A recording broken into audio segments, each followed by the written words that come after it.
ہر عبادت سے برتر عبادت نماز، ساری دولت سے بڑھ کر ہے دولت نماز، ہر عبادت سے برتر عبادت نماز۔ الحمد للہ رب العالمین والصلاة والسلام على سید الانبیاء والمرسلین، اما بعد فاعوذ باللہ من الشیطان الرجیم، بسم اللہ الرحمن الرحیم۔ الصلاة والسلام علیک یا رسول اللہ وعلى آلک واصحابک یا حبیب اللہ۔ الصلاة والسلام علیک یا نبی اللہ وعلی آلک واصحابک یا نور اللہ۔ سرکار دو عالم صلی اللہ تعالی علیہ وآلہ وسلم کا ارشاد پاک ہے، جس نے مجھ پر ایک مرتبہ درود پاک پڑھا تو اللہ تبارک و تعالی اس پر 10 رحمتیں نازل فرماتا ہے، اور جو مجھ پر 10 مرتبہ درود پاک پڑھے تو اللہ تبارک و تعالی اس پڑھنے والے پر اپنی 100 رحمتیں نازل فرماتا ہے، اور ارشاد فرمایا کہ جو مجھ پر 100 مرتبہ درود پاک پڑھے تو اللہ تبارک و تعالی اس کی دونوں آنکھوں کے درمیان میں یہ لکھ دیتا ہے کہ یہ شخص نفاق اور جہنم کی آگ سے آزاد ہے، اور کل بروز قیامت اللہ تبارک و تعالی اسے شہداء کے ساتھ رکھے گا۔ صلو علی الحبیب صلی اللہ تعالی علی محمد صلی اللہ علیہ وسلم۔ پیارے اسلامی بھائیوں، مدنی چینل کے ناظرین، یہ ہے پروگرام احکام نماز۔ ہم آپ کو اس میں خوش آمدید کہتے ہیں۔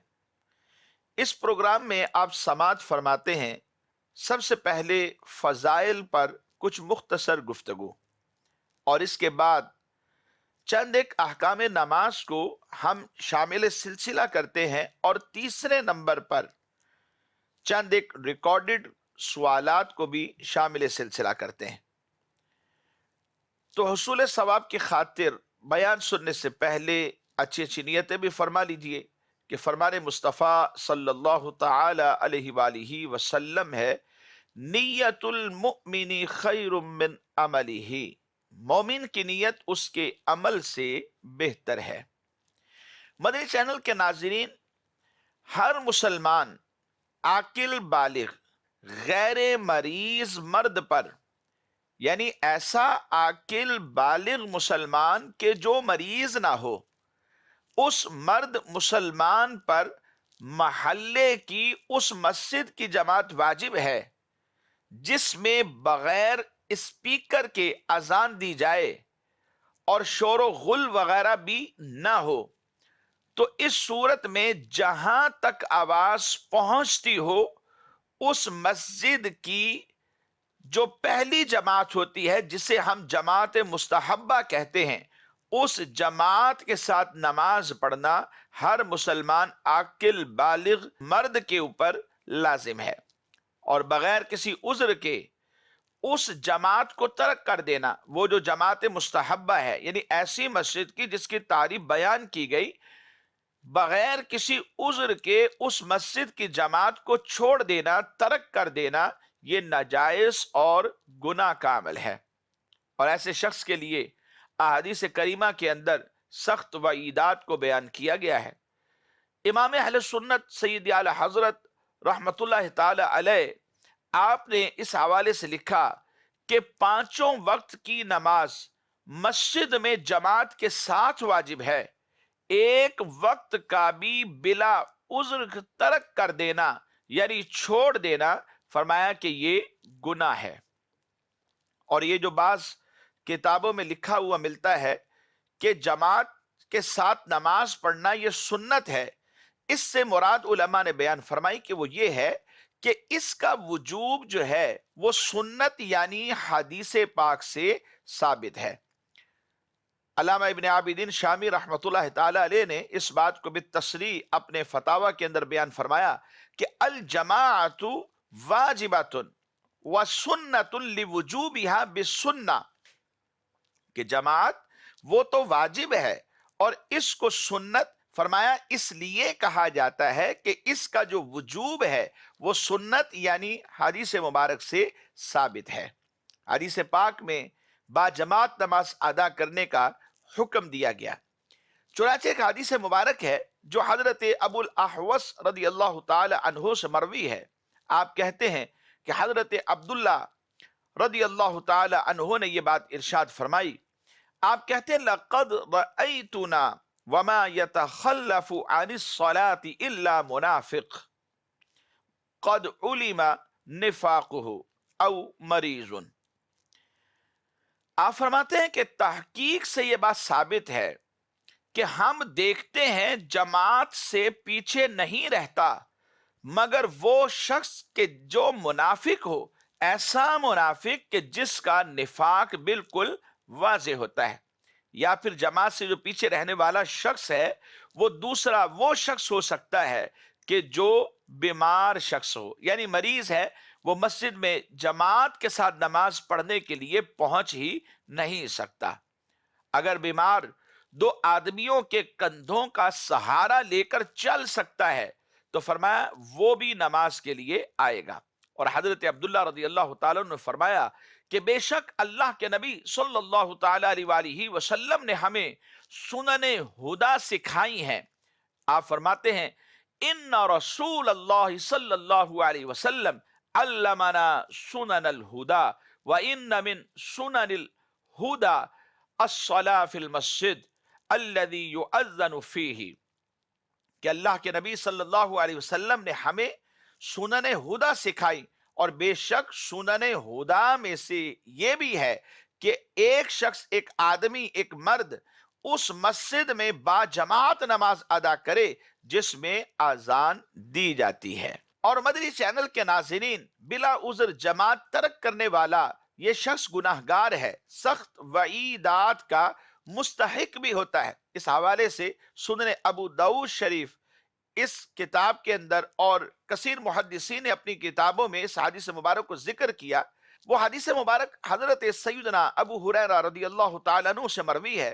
आप कहते हैं कि नबी अकरम सल्लल्लाहु ताला अलैहि वसल्लम ने एक मौका पर यह बात इरशाद फरमाई कि मैं ये इरादा करता हूं कि नमाज का हुक्म दूं और नमाज को कायम किया जाए, फिर मैं किसी शख्स को इस बात का हुक्म दूं कि वो लोगों को नमाज पढ़ाए, फिर मैं ऐसे आदमियों के साथ कि जिनके पास लकड़ियों के गट्ठे हों, जिनको आग लगाई जाती है, लकड़ियों के गट्ठे हों, वो उस कौम की तरफ उन आदमियों को लेकर जाऊं कि जो नमाज में हाजिर नहीं हुए, तो इन पर उनके घर आग से जला दूं। अल्लाहु अकबर। कितनी सख्त वईद है जो इस हदीस मुबारक के अंदर बयान की गई है।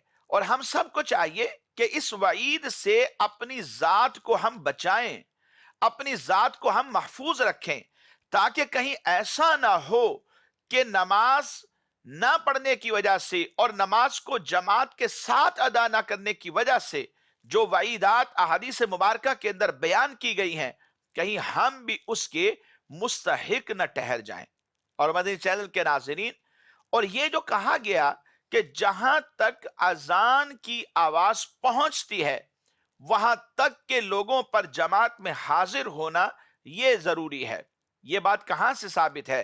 हजरत मौलल मुस्लिमीन मौला मुश्किल कुशा अलीउल मुर्तजा शेर खुदा कर्रमल्लाहु वजहुल करीम, आप फरमाते हैं कि मस्जिद के पड़ोसी की नमाज नहीं होती। ला सलाता लिजारिल मस्जिद इल्ला फिल मस्जिद, यानी मस्जिद के सिवा मस्जिद का जो पड़ोसी है उसकी नमाज नहीं है, वो मस्जिद में जाकर ही नमाज पढ़ेगा। हजरत इमाम शौरी रहमतुल्लाह ताला अलैह की हदीस में है कि हजरत मौला मुश्किल कुशा रदियल्लाहु ताला अन्हु से पूछा गया कि मस्जिद का पड़ोसी कौन है?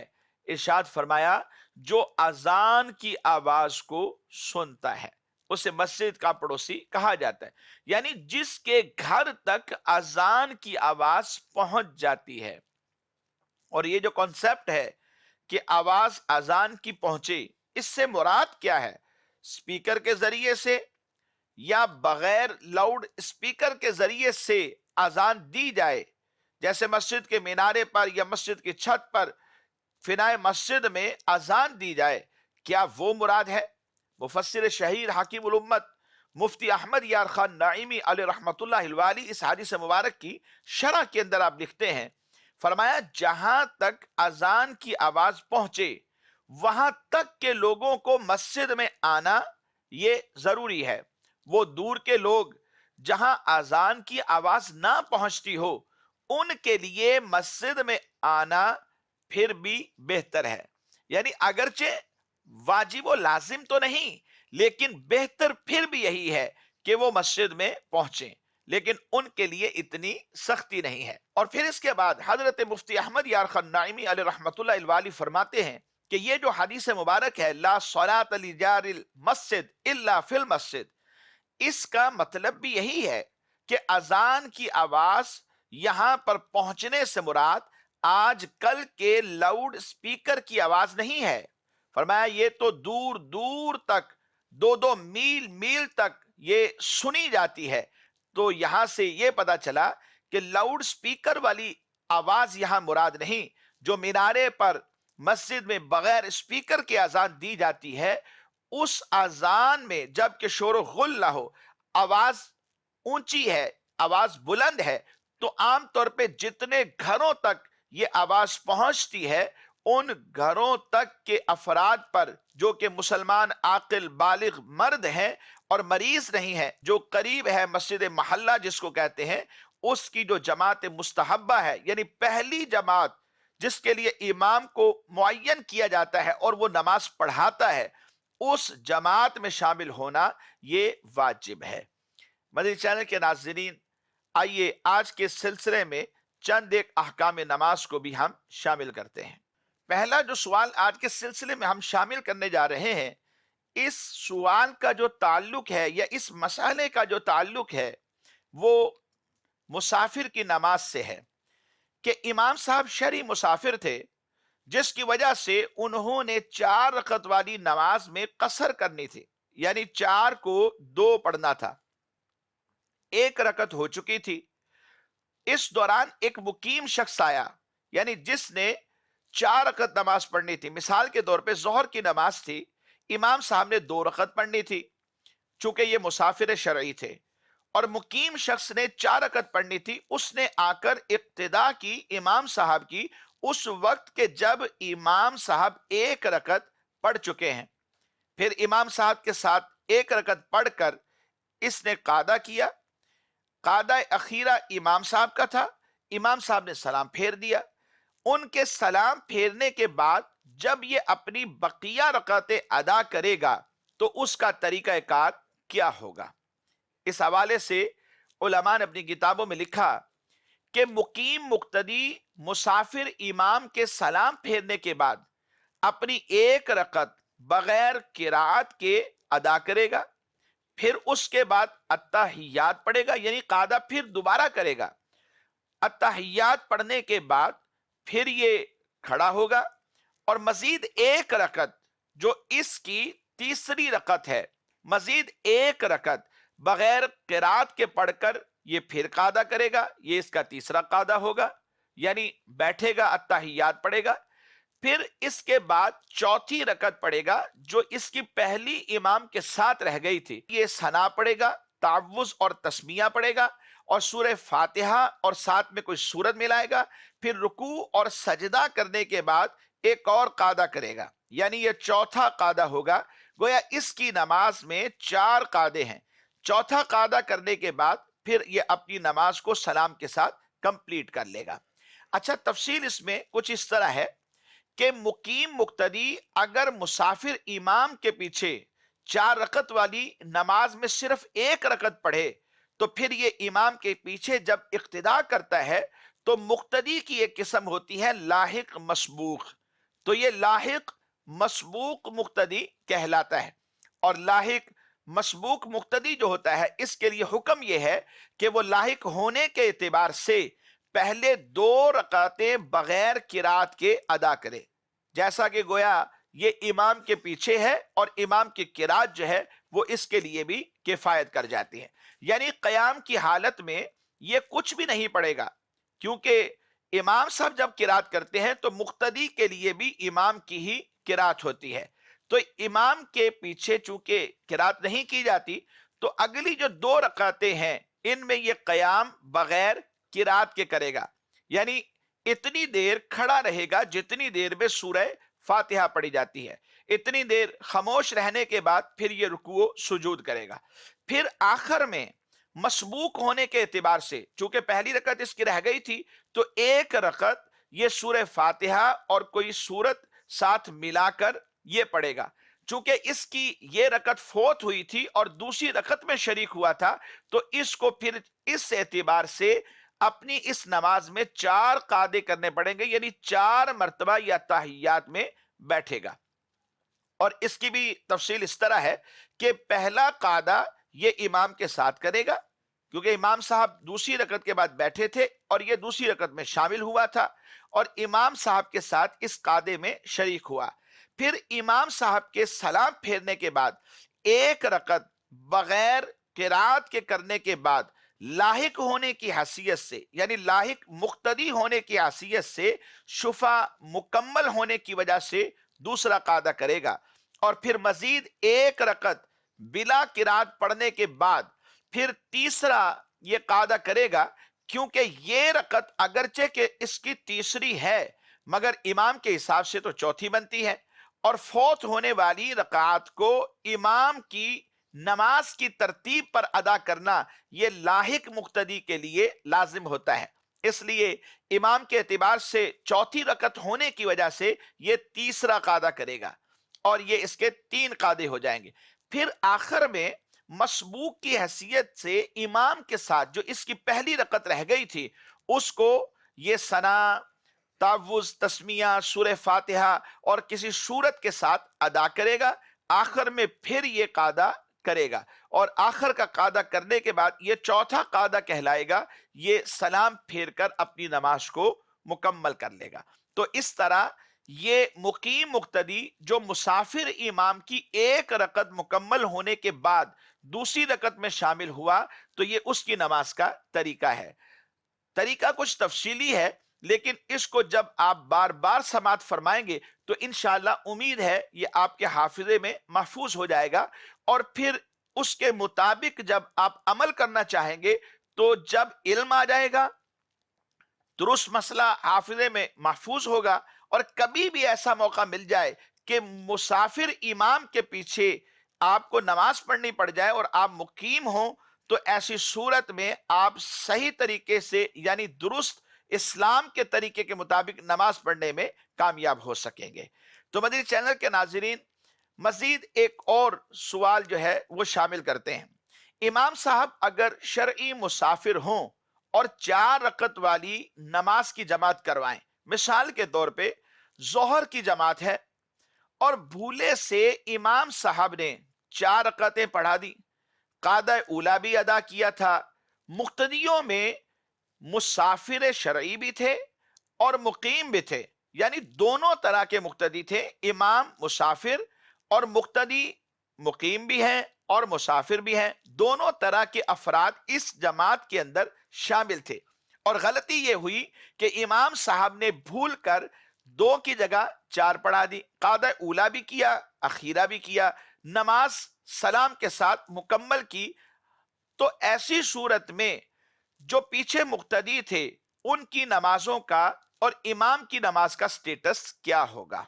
इस हवाले से अर्ज यह है कि इमाम साहब ने 4 रकत वाले फर्ज, मिसाल के तौर पे जोहर की नमाज 2 रकत पढ़नी थी लेकिन भूले से 4 रकत फर्ज पढ़ा दिए, दूसरी रकत पर कादा भी किया, तो इमाम साहब और मुसाफिर शरई जो मुक्तदी इनके पीछे नमाज में शरीक थे, इन सब के फर्ज अदा हो गए।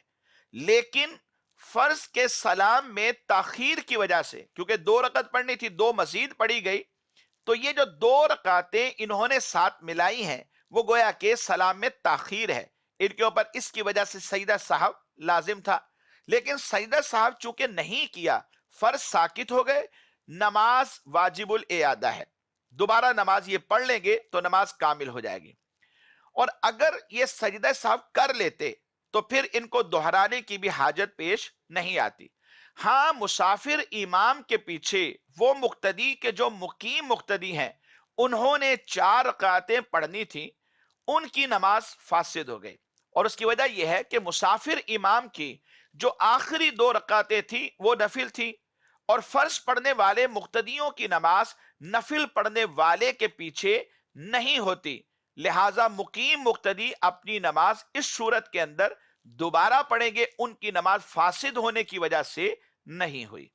تو مدنی چینل کے ناظرین، آئیے آج کے اس سلسلے میں ہم ریکارڈڈ سوال بھی شامل کرتے ہیں۔ جی سوال چلائیے۔ میرا نام محمد سبحان الطاری ہے، میں راولپنڈی سے بات کر رہا ہوں۔ مفتی صاحب سے میرا یہ سوال ہے، کیا اذان دیتے ہوئے کانوں میں انگلیاں رکھنا ضروری ہے؟ جواب ارشاد فرما دیجیے، جزاک اللہ خیر۔ اذان دیتے ہوئے کانوں میں انگلیاں ڈالنا یہ مسنون و مستحب ہے، ایک اچھا عمل ہے، اور یہ طریقہ کار چلتا چلا آ رہا ہے، اور اس میں کانوں میں جب انگلیاں ڈال کر اذان دی جاتی ہے تو آواز بلند ہوتی ہے، آواز کچھ زیادہ اونچی ہو جاتی ہے، تو اس اعتبار سے بھی کانوں میں انگلیاں ڈال کر اذان دینا یہ مسنون ہے اور فائدہ مند ہے۔ اور یہ طریقہ چونکہ شروع سے چلتا چلا آ رہا ہے تو علماء نے لکھا کہ اس کا خلاف کرنا بہتر نہیں۔ ہاں، اگر کسی نے، چونکہ آج کل لاؤڈ سپیکر ہوتے ہیں، تو اگر کسی نے بغیر کانوں میں انگلیاں ڈالے اذان دے دی تو شرعاً اس میں کوئی حرج نہیں ہے، اگرچہ کہ بہتر یہی ہے کہ کانوں میں انگلیاں ڈالی جائیں تاکہ ایک طریقہ کار جو توارث کے ساتھ چلتا چلا آ رہا ہے اسی کے مطابق اذان کہلائی جائے۔ مزید سوال چلائیں۔ میرا نام محمد ذیشان ہے، میرا مفتی صاحب کی بارگاہ میں یہ سوال عرض ہے، اگر کوئی بندہ پہلی رکعت میں سورہ قریش پڑھتا ہے اور دوسری رکعت میں سورہ معون کو چھوڑ کر سورہ کوثر پڑھتا ہے تو ایسا کرنا کیسا ہے؟ جزاک اللہ خیرہ۔ اگر کسی شخص نے پہلی رکعت میں سورہ قریش کی تلاوت کی اور دوسری رکعت کے اندر سورہ معون کی تلاوت کرنے کی بجائے، یعنی سورہ معون کو چھوڑ دیا اور اس کے بعد سورہ کوثر کی تلاوت کی، تو ایسا کرنا بلا کراہت یہ جائز ہے، اس میں شرعاً کوئی حرج نہیں۔ اور اس کی وجہ یہ ہے کہ پہلی اور دوسری رکعت کے درمیان میں چھوٹی سورت کے ذریعے فاصلہ کرنا یہ مکروہ و ممنوع ہے، اور اگر درمیان کی سورت بڑی ہے کہ اس کو پڑھے تو دوسری کی قرات پہلی سے طویل ہو جائے گی، تو اس میں پھر حرج نہیں ہوتا کہ درمیان کی سورت بڑی ہے پہلی اور اس کے بعد والی جو سورتیں ہیں وہ اس سے چھوٹی ہیں، تو اس میں کوئی حرج نہیں۔ جیسے مثال کے طور پہ سورہ والتین پڑھی پہلی رکعت کے اندر، اس کے بعد سورہ انا انزلناہ فی لیلۃ القدر یہ پڑھ لی، اور بیچ میں سورہ الگ چونکہ ان دونوں صورتوں سے بڑی ہے اسے چھوڑ دیا، تو شرعاً اس میں حرج نہیں۔ ہاں، سورہ نصر اذا جاء نصر اللہ والفتح یہ سورت کی تلاوت پہلی رکعت میں کی، اور اس کے بعد والی جو سورت ہے سورہ تبت یدا ابی لہب اسے چھوڑ کر اس کے بعد والی جو سورت ہے سورہ اخلاص قل هو اللہ احد اس سورت کو پڑھا، تو اس پر علماء نے لکھا کہ ایسا نہیں کرنا چاہیے کیونکہ درمیان والی جو سورت ہے یہ چھوٹی سورت ہے۔ مدنی چینل کے ناظرین، ہمارے آج کے سلسلے کا وقت اختتام کو پہنچا، ہمیں اجازت دیجیے۔ دعا گو ہے اللہ تبارک و تعالی جو کچھ سنا ہے، جو کچھ سیکھا ہے، جو کچھ سکھایا ہے، ہم سب کو ہی اس پر عمل کی توفیق میں نصیب فرمائے، آمین، بجاہ النبی الامین صلی اللہ تعالی علیہ وآلہ وصحابہ وبارک وسلم۔ ہر عبادت سے برتر عبادت نماز، ساری دولت سے بڑھ کر ہے دولت نماز، ہر عبادت سے برتر عبادت نماز۔